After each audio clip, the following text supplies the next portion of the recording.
এলাকায় কিছু যুবক পরিবর্তন হচ্ছে, দাড়ি টাড়ি রাখা শুরু করতেছে। কিছু মুরব্বী এটাকে পজিটিভলি নেয় না। চায়ের দোকানে বসে বাঁকা চোখে এইভাবে তাকায় আর কয়, কিরে জামাত শিবিরে যোগ দিলি কবে?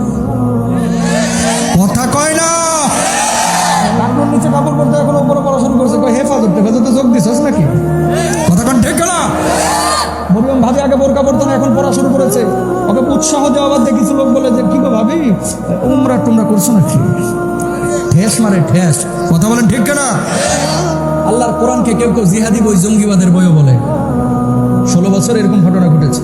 ও মুসলমান, দাড়িটা কিন্তু বুঝে শুনে রেখেছি, টুপিটা কিন্তু বুঝে শুনেই পড়েছি, বোরকাটা কিন্তু মা বোনকে বুঝে শুনেই কিনে দিয়েছি, কোরআনটাকে বুঝে শুনেই কিন্তু বুকে আঁকড়ে ধরেছি।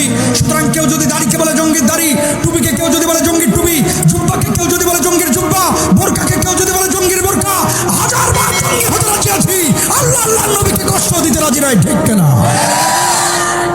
পারবো তো ইনশাল্লাহ?